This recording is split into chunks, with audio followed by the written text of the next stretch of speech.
again. It's a rich thing.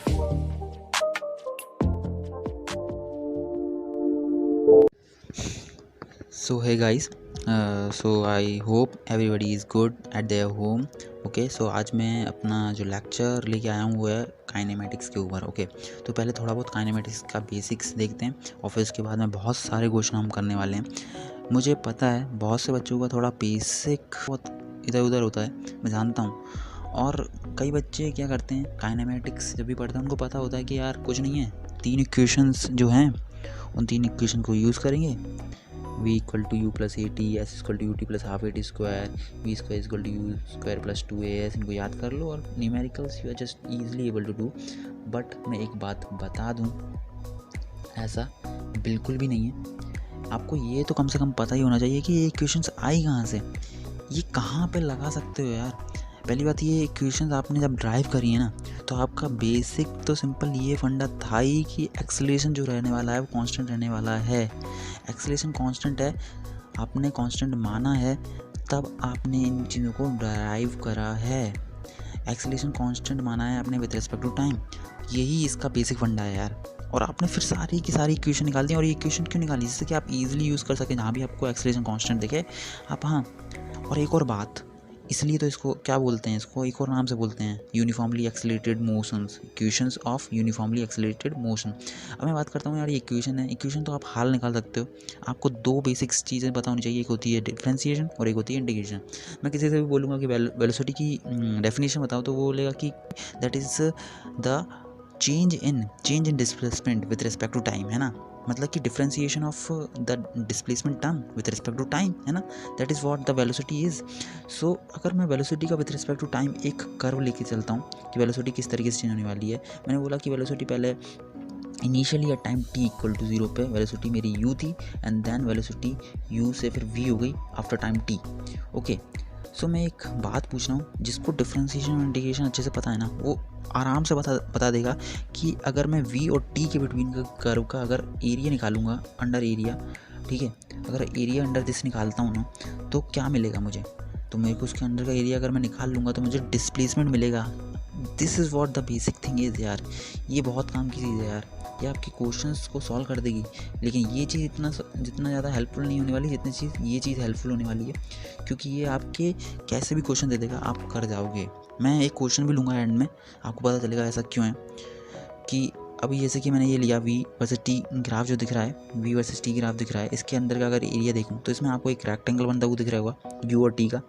तो अगर मैं इसके अंडर का एरिया लूँगा तो क्या होगा, displacement. Okay, displacement is equal to एक rectangle area that is u into T plus half. और ये वाली टर्म कितनी होगी, ये वाली टर्म कितनी होगी, ये ट्राइंगल वाली टर्म्स का जो परपेंडिकुलर पार्ट होगा वो होगा v minus u, and then the base part is t of course.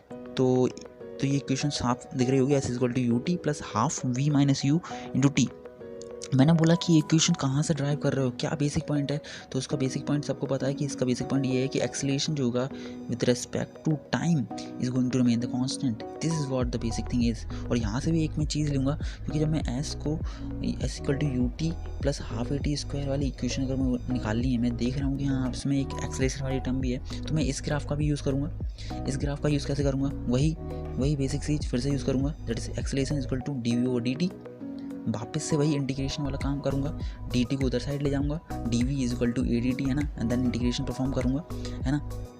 तो इंटीग्रेशन अगर मैं परफॉर्म करूँगा तो क्या हो जाएगा, a t equal to v minus u equal to a t, v minus u equal to a t जो मेरे पे आया है ये, इसको मैं क्या कर दूँगा, इसमें पुट कर दूंगा, v माइनस यू की जगह ए टी पुट कर सकता हूँ, तो ये मेरे पे एक इक्वेशन निकल गई, है ना.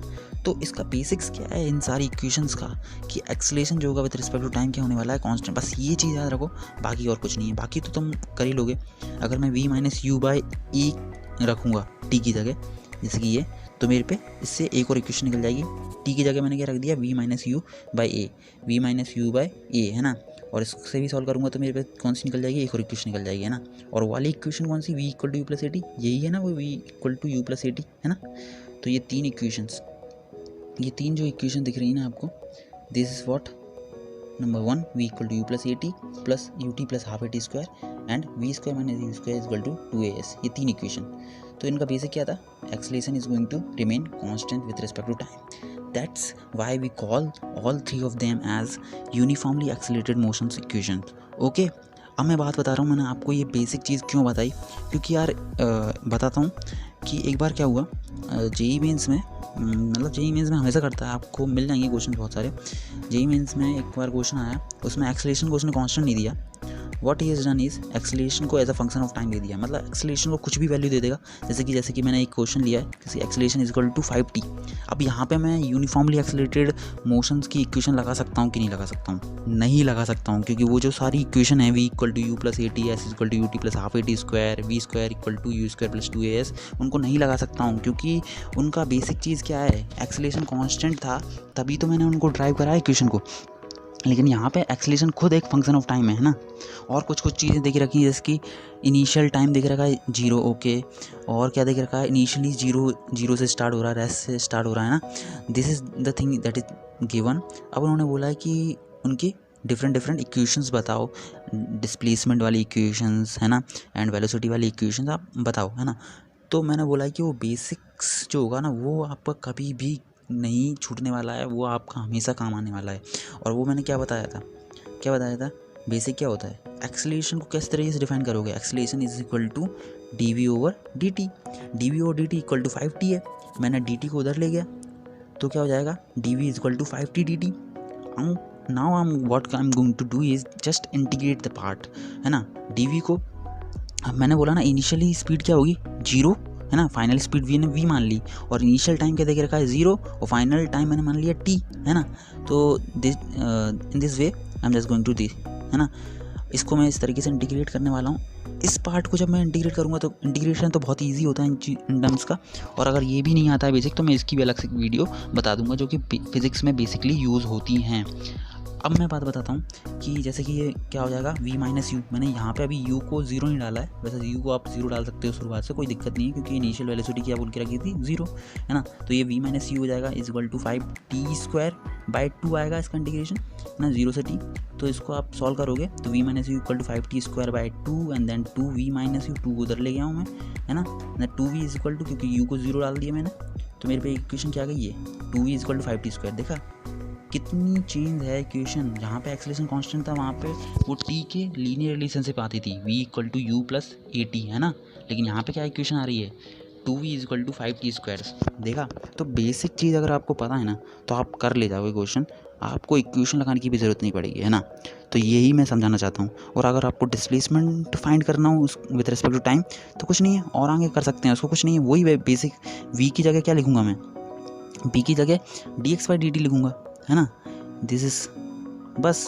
और फिर वापस से वही चीज़ें करना है, डिफरेंशिएशन की टर्म में लिखा एंड देन अगेन dt को उधर साइड ले गया and then integrating the both side, है ना। मुझे पता है इनिशियली ओरिजिन से स्टार्ट हो रहा है, उन्होंने बोल के रखा है, तो 0 से मैंने s बोल दिया, चाहे 0 से x बोल दिया, है ना, तो उसमें भी डिस्प्लेसमेंट वाली टर्म भी मेरे को मिल जा रही है ना, डिस्प्लेसमेंट वाली टर्म भी आराम से मिल जा रही है। तो that's what my whole point is, मेरा होल पॉइंट ये समझाना है कि यार आप ये काइनेमेटिक्स की ये इक्वेशन है, इनको समझो कि ये काइनेमेटिक की इक्वेशन जो होती है वो यूनिफॉर्मली एक्सेलरेटेड मोशंस के लिए होती है, that is when the acceleration is constant, if the acceleration is given with respect to some function of time ना, तब आपको अपने बेसिक्स पे जाना पड़ेगा, है ना।